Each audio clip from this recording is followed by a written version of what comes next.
Então nós vamos pensar sobre a identidade do leigo dentro da igreja.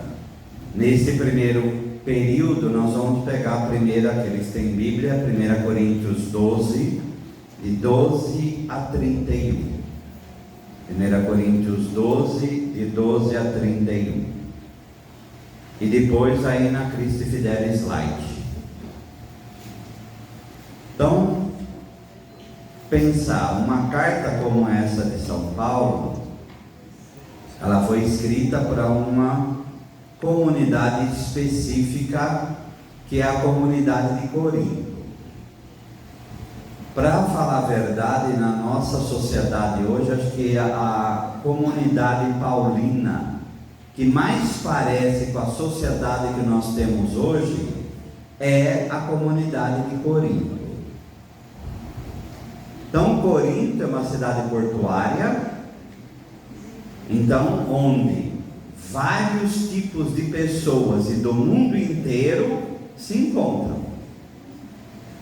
Então é uma comunidade que vive numa sociedade efervescente, numa sociedade em que várias pessoas aí conversam entre si, com várias culturas, vários pensamentos.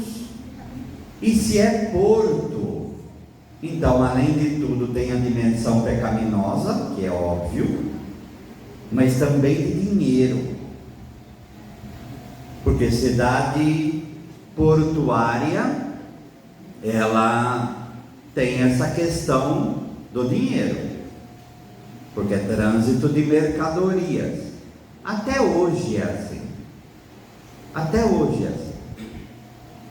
Então, numa sociedade dessa, com a cultura grega, que valorizava a estética, então basta ver as estátuas gregas, uma sociedade que valorizava o prazer, uma sociedade que valorizava a postura social e a cultura no sentido da cultura própria grega, da razão.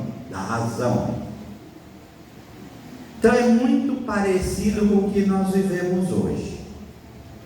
Hoje nós não estamos vivendo somente uma crise de época.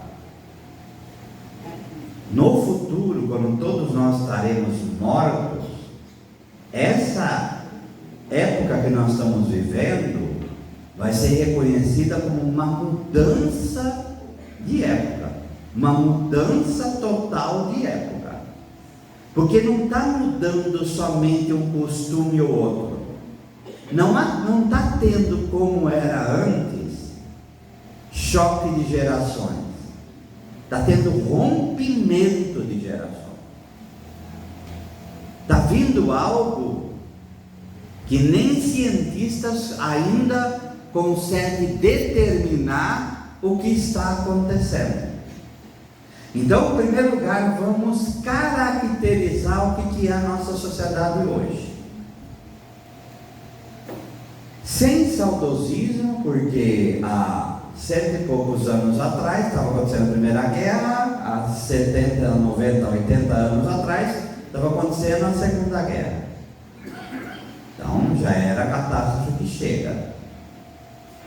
Então nós tivemos problema no passado, mas hoje a sociedade por inteiro está numa crise absoluta. E nós, como igreja, nós queremos oferecer a vivência do Evangelho para que possamos reconstruir ou construir uma sociedade melhor. O que está caracterizando a nossa sociedade hoje? Pela primeira vez na história, a geração mais nova é mais ignorante que a geração anterior. Por quê? Como no Salmo, eu superei todos os meus mestres, O filho, os netos, têm que superar o pai e o avô. Hoje está acontecendo um processo em que há uma ignorância. E quando eu falo ignorância, não é só questão de intelectualidade, é questão de emoção, é questão pessoas jovens que não sabem lidar com nada, com absolutamente nada. Então nós estamos passando por uma situação em que não há estrutura humana para a pessoa conviver com outras pessoas, certo? Qual a consequência disto? A consequência disto é, lá atrás o problema é a pornografia, isso também continua e cada vez pior, sexualidade, papapá. Mas hoje estamos entrando num outro patamar em que há um desinteresse de relacionamento humano. As pessoas não querem nem saber de relacionamento humano. Ah, mas a culpa é do celular, a culpa é do smartphone. Não, a culpa é um pouco mais profunda do que isso. Um pouco mais profunda do que isso.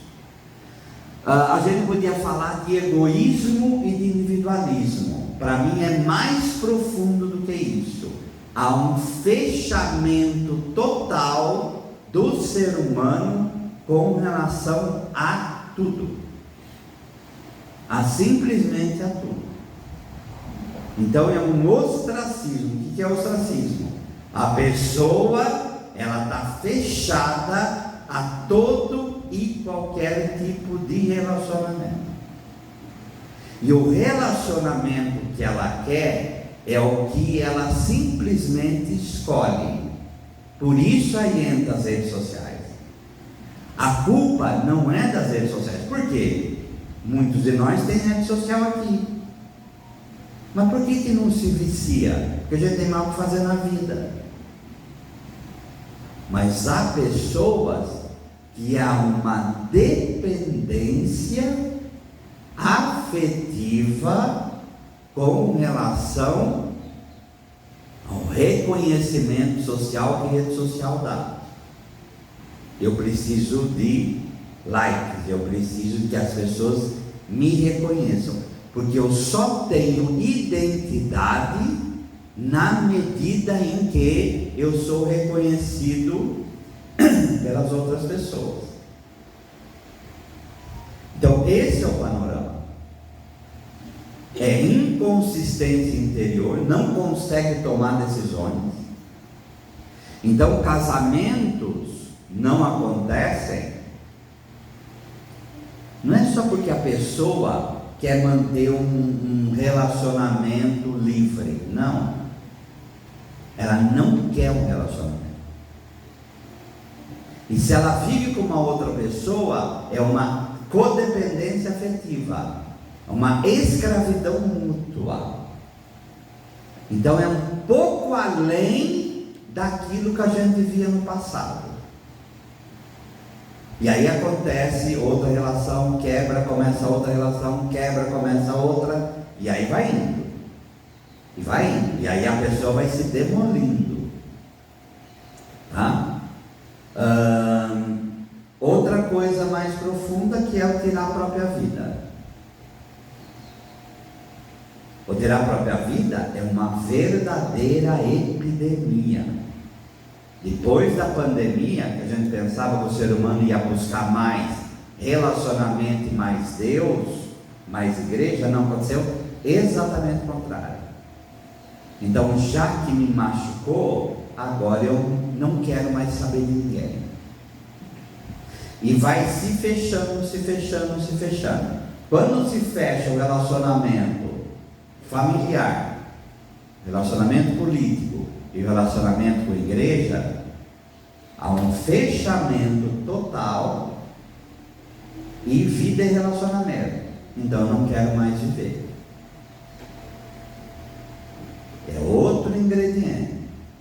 São Paulo, os lançamentos de apartamento, hoje, que são verdadeiros cubículos, a exemplo do que é o Japão, e o Japão daqui a uns anos não vai ter quase crianças abaixo de 14 anos.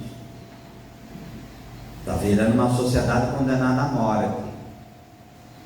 Na metade do quinquênio, dos próximos 50, os últimos 50 anos desse século, a humanidade vai começar a decrescer inteira, não é um país ou outro, inteira vai começar a decrescer. Outro ingrediente da nossa sociedade, eu estou dando todos os ingredientes, gente, porque não adianta eu falar da vida do leigo e a gente fingir que a gente está numa ilha da fantasia. É nessa sociedade que a gente está, e são essas as pessoas que a gente tem que evangelizar, tá?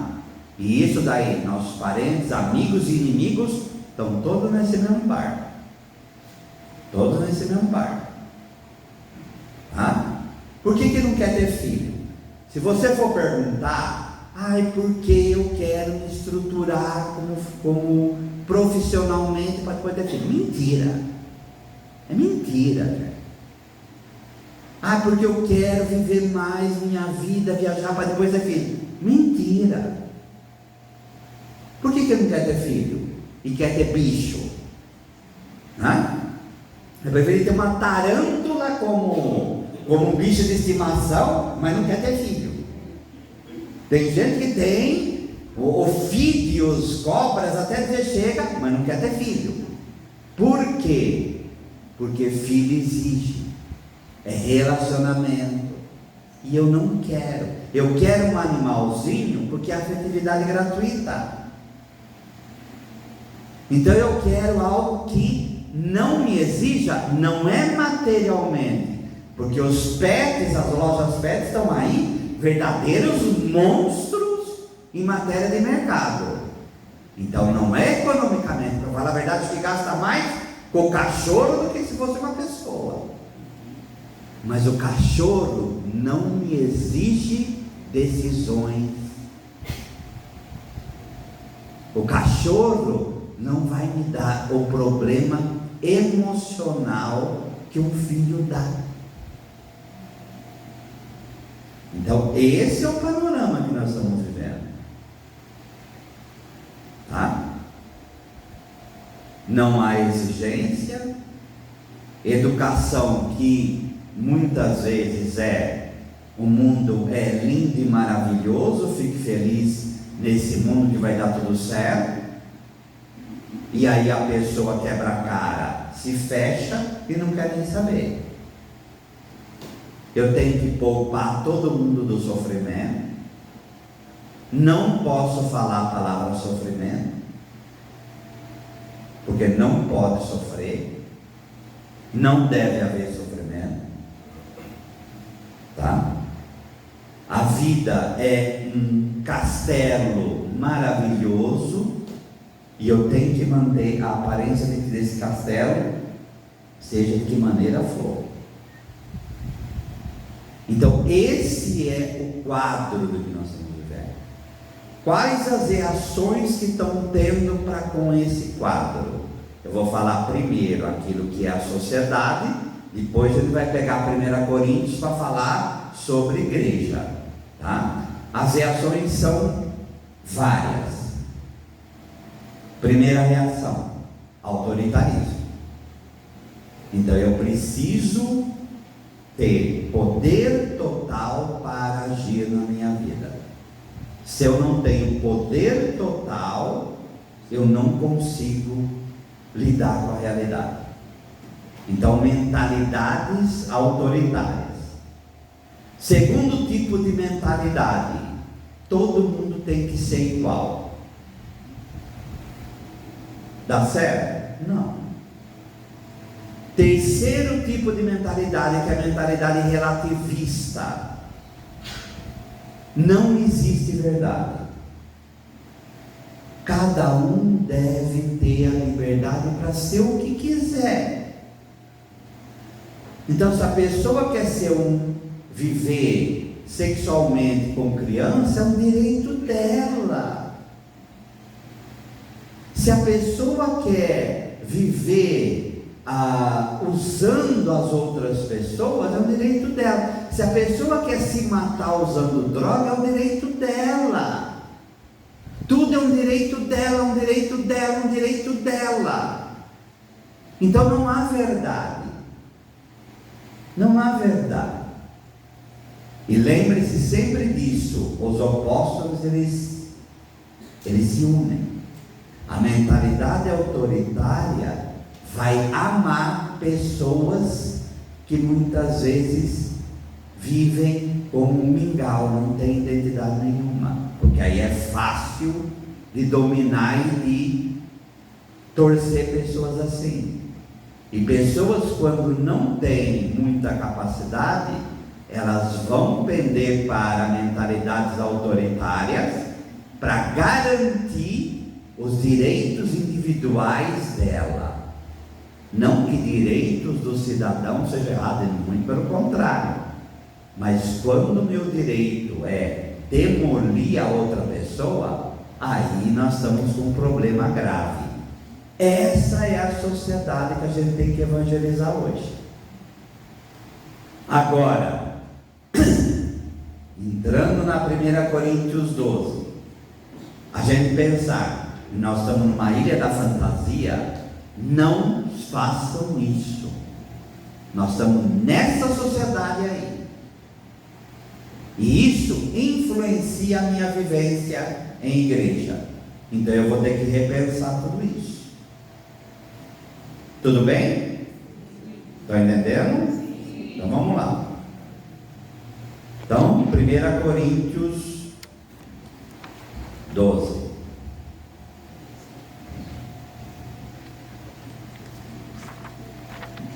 São Paulo, na 1 Coríntios, ele vai respondendo várias questões, inclusive lá na 5, que um moço vivia com a madrasta, era um escândalo, como vocês podem ver isso. Então, é o que nós vivemos hoje.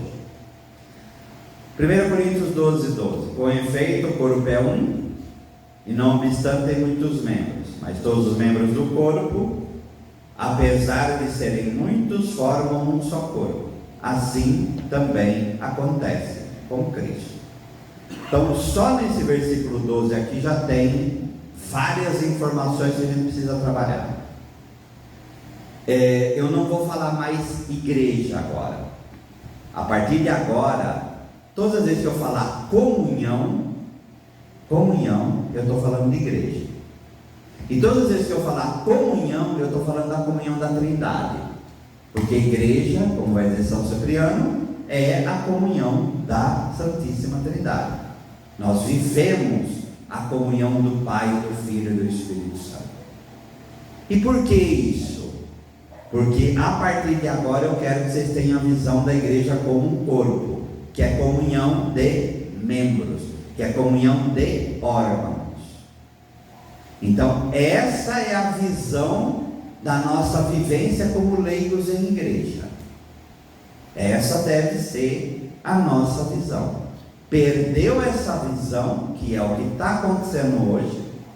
Nós estamos numa sociedade que se esfacela, tá? É o que está acontecendo hoje.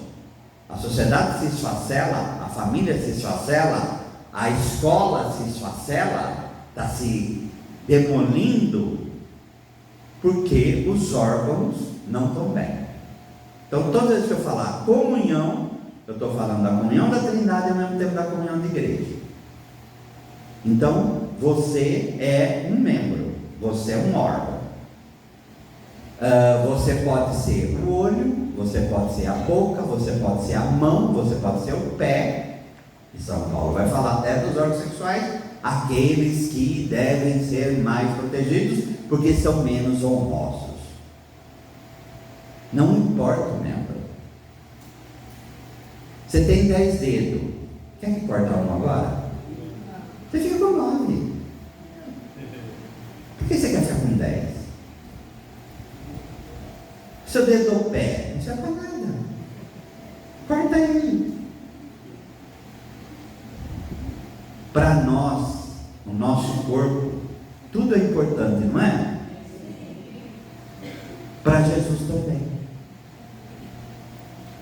Para Jesus, todos os membros são importantes. E Jesus é a cabeça e nós somos os membros. Todos os membros da comunhão são importantes. Todos. Então, o primeiro pensar que um membro, um órgão deve ter é: como a cabeça pensa os membros, eu como membro, eu devo pensar também. Então isso é fundamental. Se Jesus ama os membros, e um membro com o outro, eu devo zelar pelo outro, eu devo pensar no outro, eu devo cuidar do outro, como a cabeça cuida. Como a cabeça cuida. Tá? O corpo é um. Então a comunhão é um. A palavra comunhão não é comum, união, no sentido que isso aí é algo só para ficar bonitinho, mas koinos no grego é comum, mas é o comum do quê? O que há de comum entre eu e os outros. E isso estabelece a nossa verdadeira comunhão. Então, eu sou membro, você é membro, e é o mesmo DNA desse corpo. É o mesmo DNA. Apesar de sermos membros diferentes, o corpo é um. Então, esse pensar de que a paróquia como comunhão tem membros diferentes, porém a comunhão deve ser uma. Deve haver essa unidade que deve ser construída. Tá? E não obstante tem muitos membros, mas todos os membros do corpo, apesar de serem muitos, formam um só corpo. Então, essa unidade na diversidade deve ser o nosso maior orgulho. Agora vem, o que é unidade e o que é diversidade? Então, pensando em tudo aquele discurso primeiro que eu falei do mundo, hoje, na mentalidade autoritária, que é a unidade como uniformidade. Tem até um autor antigo que fala: nós somos cristãos, mas a gente não vive diferente dos outros. Nós não temos roupas diferentes dos outros. Nós não temos costumes diferentes, costumes no sentido de língua. Nós falamos português como os outros falam português também. O que distingue é fazer parte da identidade da comunhão. Isso é que nos distingue. E devia chamar os outros seres para a comunhão. Mas hoje tem uma tentação da uniformidade. Essa tentação que vem de um pensamento autoritário de que todo mundo tem que ser igual a mim. E o oposto é a diversidade, que de tal forma que cada membro do corpo viveria por si. Não existe da ponta do nosso pé até o nosso cérebro sem ter, por exemplo, o sangue, sem ter a respiração, que o oxigênio vai purificando o nosso sangue. Todo o nosso corpo depende disso. Não pode o pé. Se o pé tiver problema nas veias, o que vai acontecer? O pé vai começar a ficar roxo. Ou você corre para o hospital, vai gangrenar e vai ter que cortar seu pé. Joga isso para a igreja.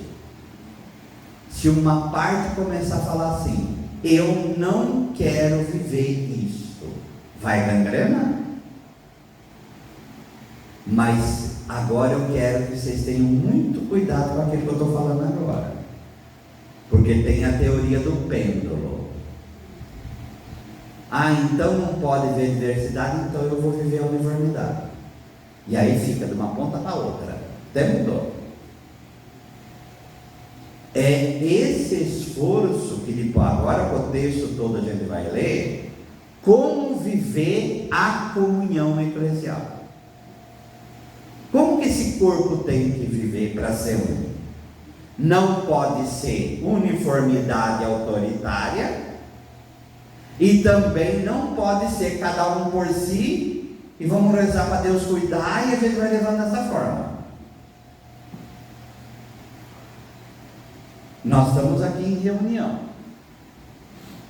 Aqui eu estou dando subsídios para vocês viverem, mas não é aqui que vai viver a comunhão. A comunhão vai viver na hora que vocês estiverem nos trabalhos pastorais de vocês. É assim que funciona. Aqui eu estou ajudando, tentando ajudar vocês. Festa, gente, confraternização, reunião, é cume de vivência. É a mesma coisa, vamos pensar no corpo. O que vai me abastecer é a ceia de Natal. Eu vou comer na ceia de Natal e depois eu vou comer mais o resto do ano. Pode isso? Não.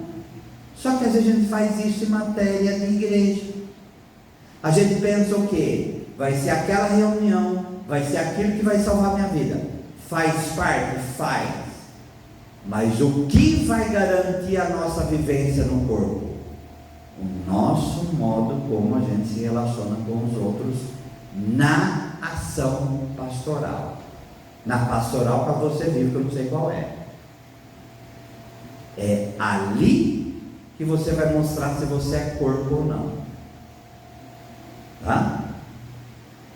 Versículo 13: pois fomos todos batizados num só Espírito para ser um só corpo, judeus e gregos, escravos e livres, e todos bebemos de um só Espírito. Um dos símbolos do Espírito, que normalmente a gente não usa, por isso que o bebemos está aqui, é o vinho. Mas o vinho é o sangue de Cristo, sim, mas ele se torna um dos símbolos do Espírito. Tá? Qual a analogia que a gente pode fazer? O Espírito é chamado de alma da comunhão, e ele se torna o sangue que vai nos alimentar e vai fazer com que a gente viva e conviva. Qual é a missão do sangue no nosso corpo? Ele leva os nutrientes para as células que formam os órgãos. Ele oxigena, ele purifica. Então, essa é a missão do Espírito. Primeiro, nós estamos juntos aqui porque somos batizados. A nossa identidade como membro da comunhão é o batismo. É o batismo no qual nós somos imersos na Trindade.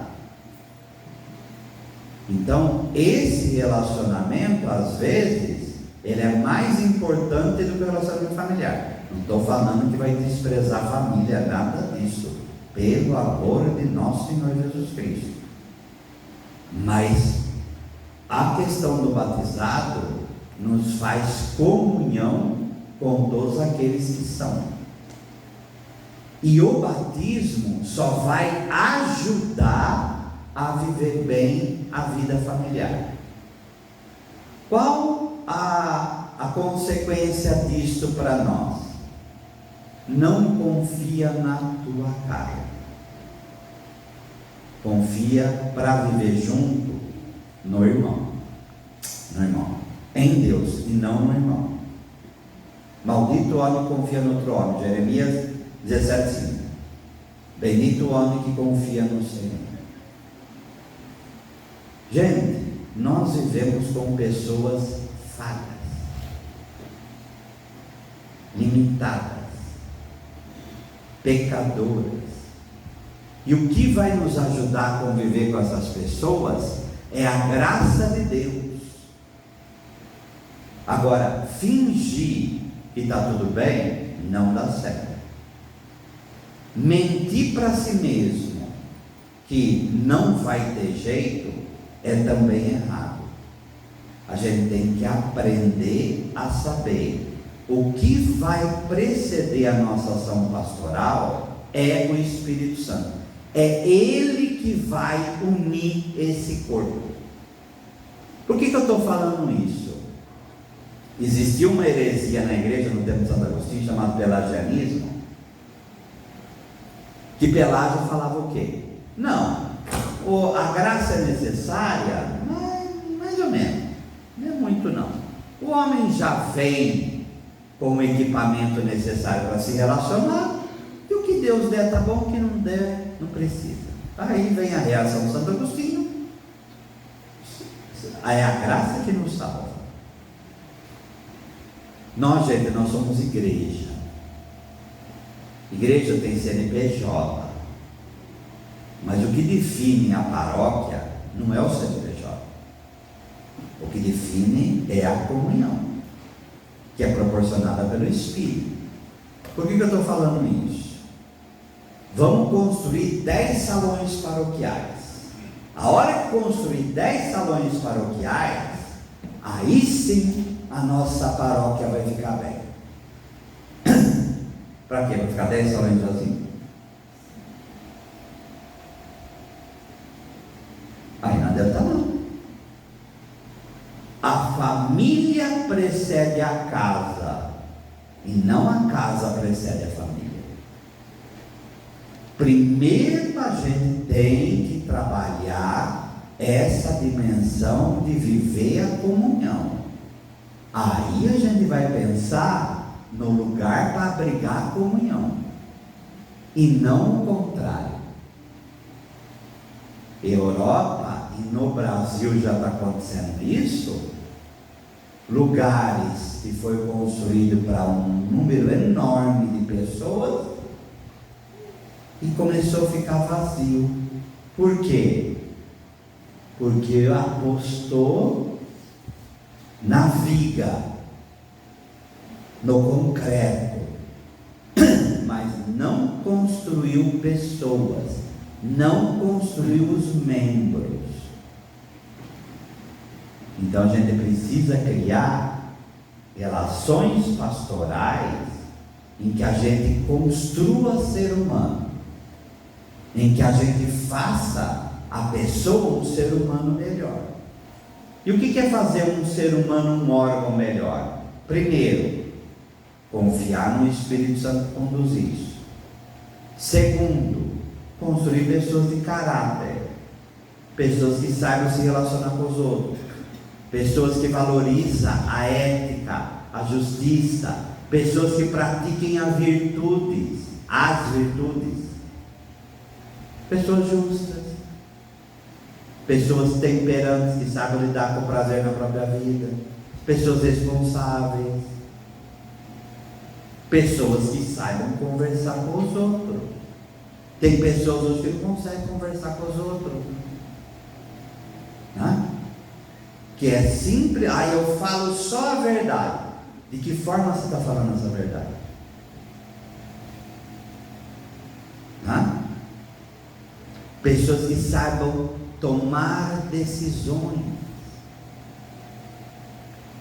Nós devemos, como igreja, como comunhão, ajudar pessoas a serem assim. Agora, isso faz da noite para o dia? Não, demora. Mas aí sim a gente vai construindo comunhão. E aí nós pensamos no lugar dessa comunhão ser vivida, ser convivida.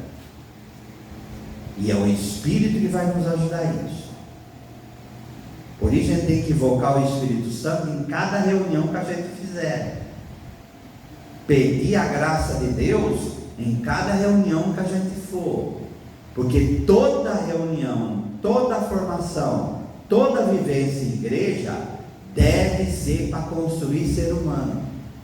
para construir pessoas, para construir a comunhão. Tá? O corpo não é somente de um membro, mas de muitos. Então, a mentalidade autoritária, o desejo dela é que o corpo fosse formado só de mãos costuradas todos juntos, só de olhos costurados todos juntos, só de ouvidos costurados todos juntos. Quem que é um corpo desse?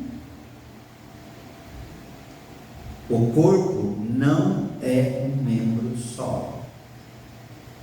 A comunhão são vários tipos de pessoas. Pessoas mais velhas, pessoas mais novas.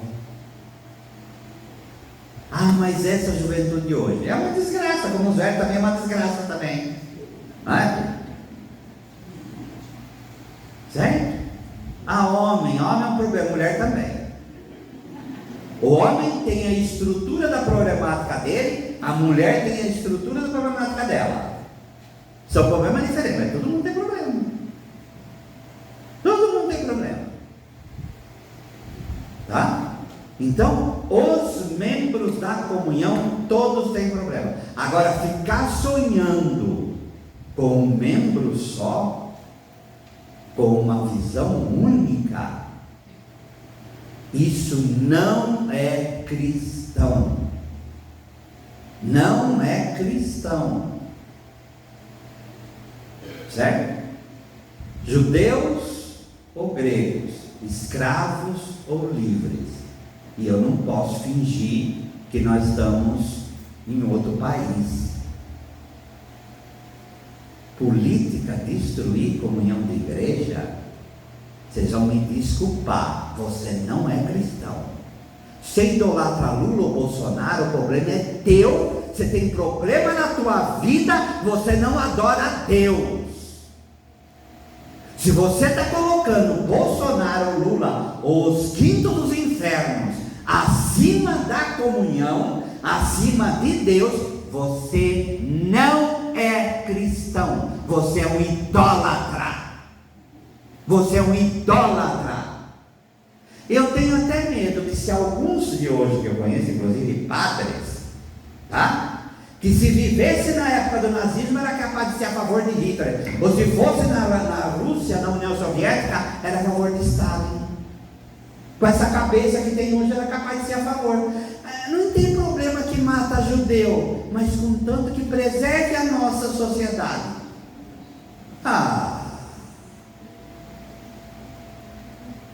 Mas qual que está lá? A mentalidade de uniformidade.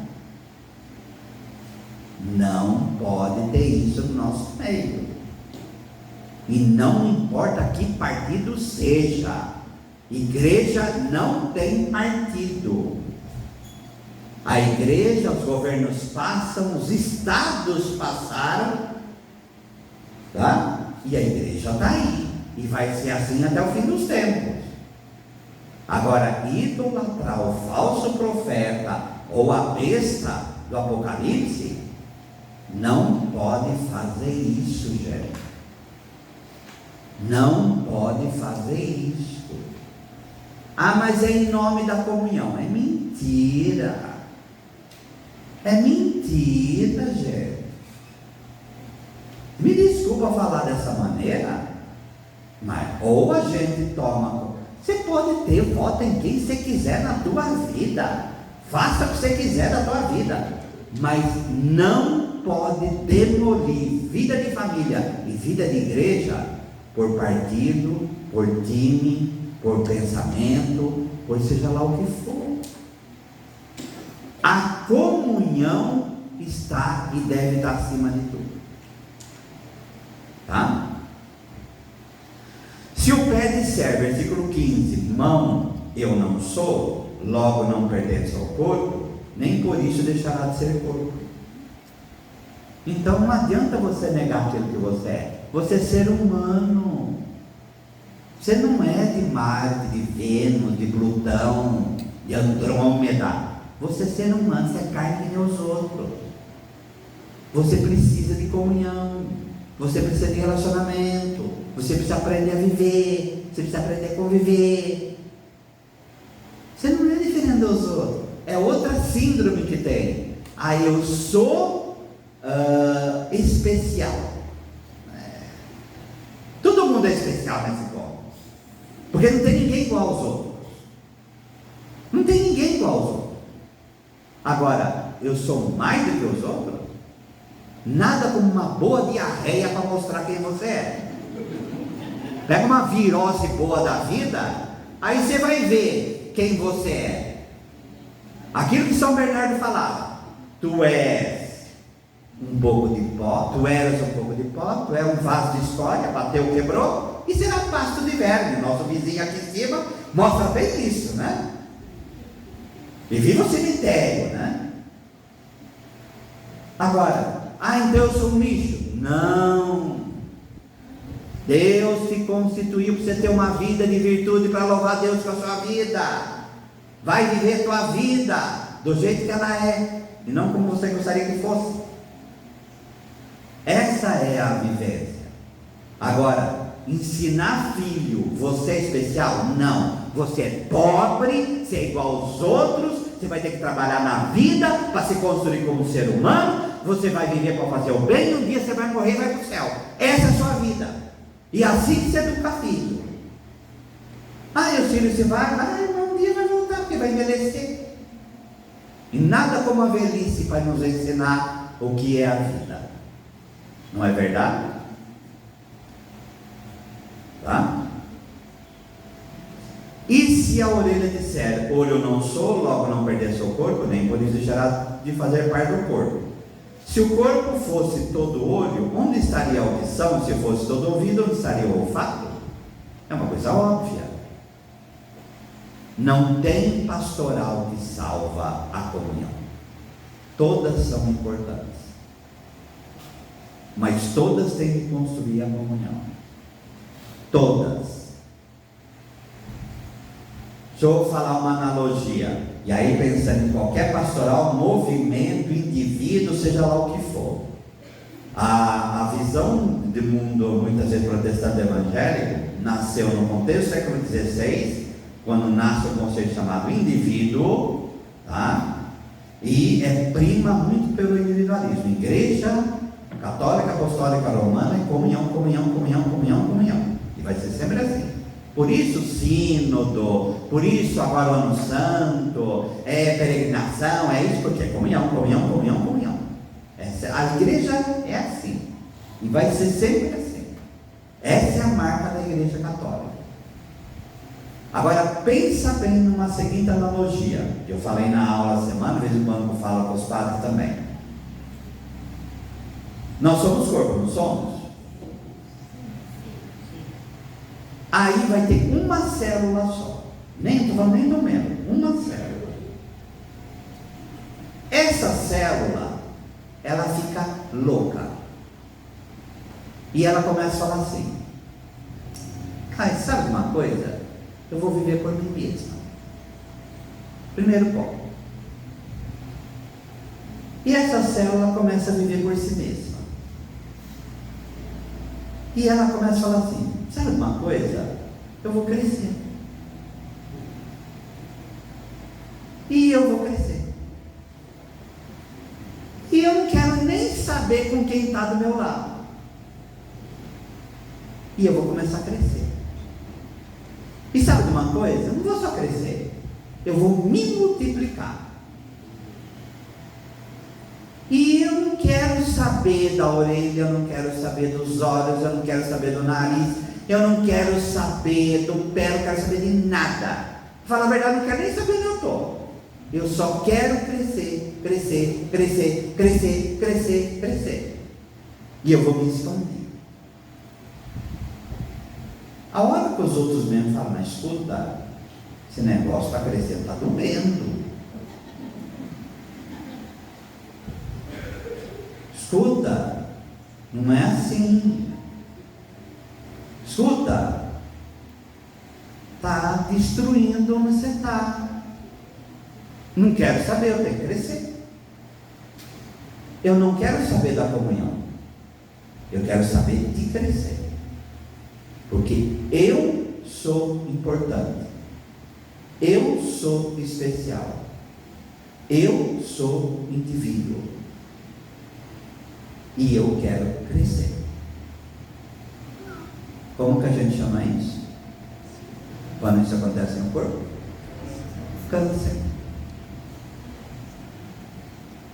E o câncer faz o quê? Mata. Por que ele mata? Porque ele começa a matar o que está em torno dele. Mas ele está crescendo. Então, é essa figura de matar a comunhão, gente. Nós temos 3 estruturas que formam a estrutura da comunhão, que é a estrutura da palavra, a estrutura da liturgia e a estrutura da ação caritativa. Vicentino não pode falar para catequese, você não serve para nada. Ministério de música não pode falar para quem trabalha na festa, vocês são um lixo. Encontro de casais não pode falar para o grupo de oração, você não serve para nada. Cada um tem a sua função e deve aprender a viver em harmonia, mas todos devem viver patrocinando a comunhão.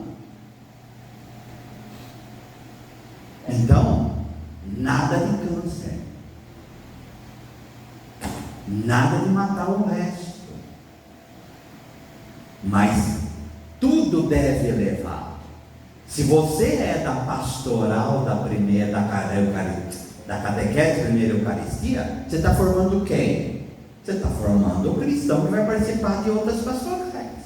Você está formando o cristão que vai participar da missa. Você está formando o cristão, e não para si. Ah, se o corpo fosse todo olho, não dá certo isso.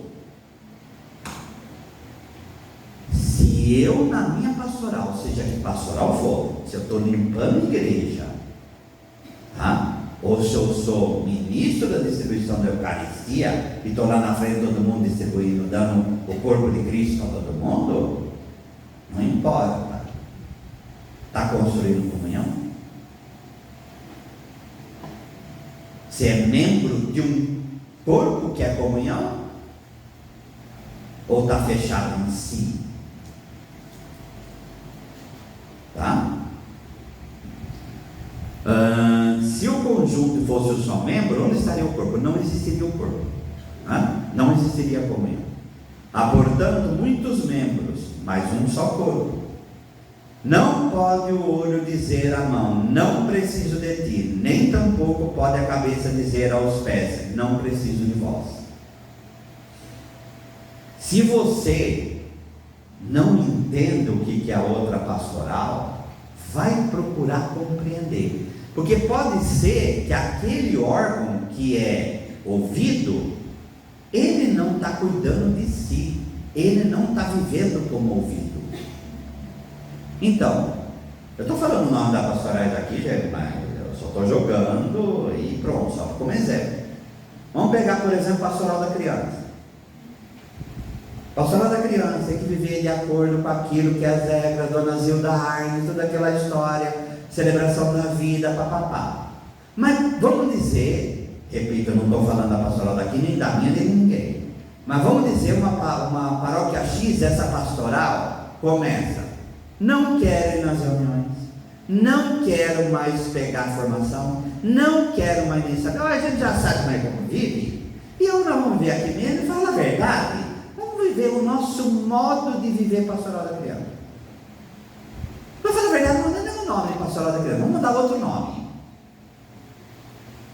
Então é ouvido, mas não está mais vivendo como ouvido, porque você está perdendo a sua identidade como órgão, como membro, e aí você começa a prejudicar a si mesmo e está prejudicando o corpo também. Sabe uma coisa boa? Olha a sua pastoral e veja o que ela tem de comunhão nela, ou como ela está vivendo a comunhão, qual a compreensão da comunhão ela tem, tanto a trinitária quanto a eclesial. Você está vivendo a sua identidade? Pergunta. Tudo isso depois, quando falar da crise de slide, a gente vai aprofundar. Qual a identidade da sua pastoral? Para que você serve? Tá? A gente vai fazendo as coisas e a gente não para pensar. Qual é a minha identidade pastoral? Qual é a minha função dentro desse corpo? Tá? Pelo contrário, versículo 22, os membros do corpo parecem mais fracos, são os mais necessários. E aqueles que parecem menos dignos de honra são os que serão de maior honra. E os nossos membros são os menos decentes, nós o tratamos com mais decência. Os que são decentes não precisam de tais cuidados, mas Deus dispôs o corpo de modo a conceder maior honra ao que é menos nobre. Então, cuidar dos outros, cuidar dos fracos, aprender a lidar com fragilidade humana é fundamental para viver a comunhão. E não ter a mentalidade do mundo, que o Papa Francisco vira e mexe fala, que é principalmente com relação a idosos, que é a mentalidade do descarte. A pessoa errou, é lixo. A pessoa errou, é lixo. A pessoa é fraca, é lixo. A pessoa é lixo. A pessoa é lixo, tudo é lixo. A gente precisa tomar cuidado, porque a preferência de Deus, às vezes, é o mais fraco. E aquele mais fraco pode falar de forma mais clara para você. Os que são e aqueles 25, a fim de que não haja divisão no corpo. Então vamos inverter essa frase. Qual o melhor modo de ter divisão no corpo?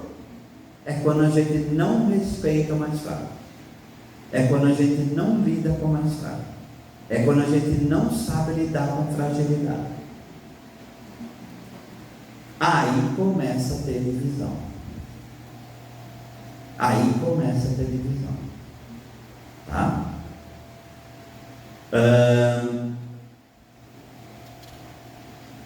Se 26. Se um membro sofre, todos os membros compartilham o seu sofrimento. Se um membro é honrado, todos os membros compartilham a sua alegria. Membro sofrer, cuidar dele.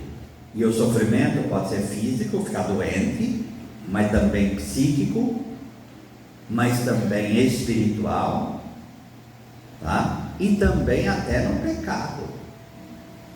Então vamos cuidar uns dos outros. Mas sabe que eu me preocupo não tanto com isso, mas eu me preocupo com a honra. Quando o membro é honrado, todos deveriam ser honrados nele. Então a inveja, gente, que é fitono em grego, que é destruir. Eu preciso destruir quem está à frente. Eu preciso destruir quem se está tendo uma exposição maior. Tá? Então a gente julga atos e não pessoas. Claro, está errado o que a pessoa está fazendo, eu tenho que considerar que está errado e acabou. Agora, eu não posso demolir pessoas. Isso é errôneo. Tá? Se um membro é honrado, todos os membros. 27. Ora, vós sois o corpo de Cristo e sois membros uns dos outros, cada um por sua parte.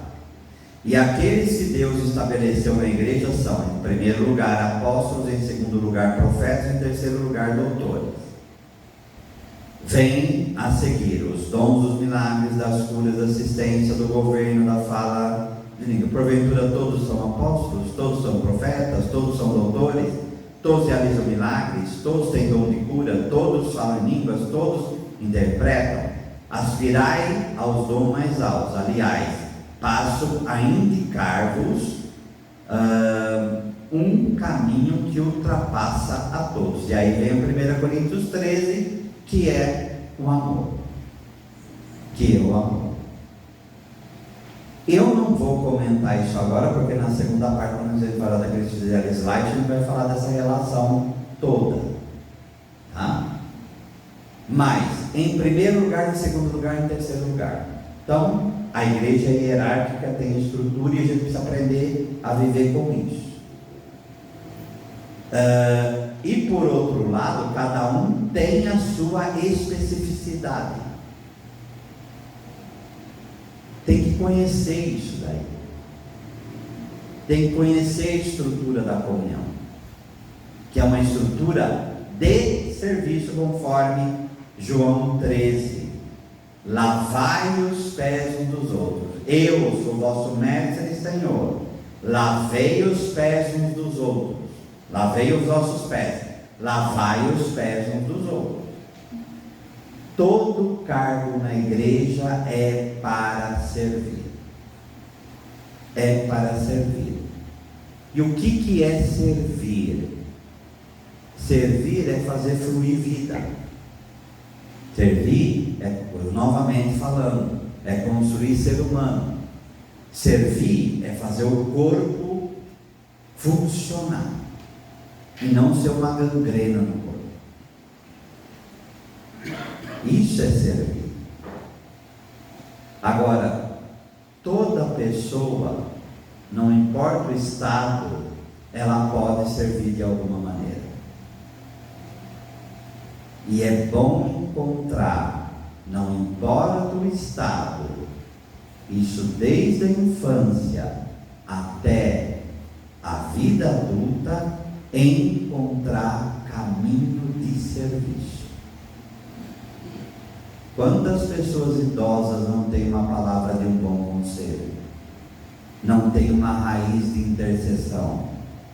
Não tem um processo de verdadeiramente ajudar o outro? Quanta criança não faz bem? Quanta criança não pode fazer o bem? Não é trabalhar. Igreja tem tanta coisa, né, gente? Mas tem que encontrar o seu lugar e ajudar a construir ser humano. Ai daquele que tira a estrutura da comunhão, que vai demolir a comunhão. Tá? Então agora nós vamos para o intervalo, mas não gostaria que fosse um intervalo só para comer, beber e dormir. Trabalhe só essa palavra, comunhão, tá? E conversar entre vocês. Sabe por que a gente gosta de conversar? Porque conversando se cria comunhão. Porque é assim que a gente conhece as outras pessoas. Então falem, mas falem com conteúdo. Como que, perguntas básicas, como que está a nossa construção do ser humano? Como que está o mundo? Como que está a família? Como que está a nossa pastoral? Como está a estrutura? E por aí vai.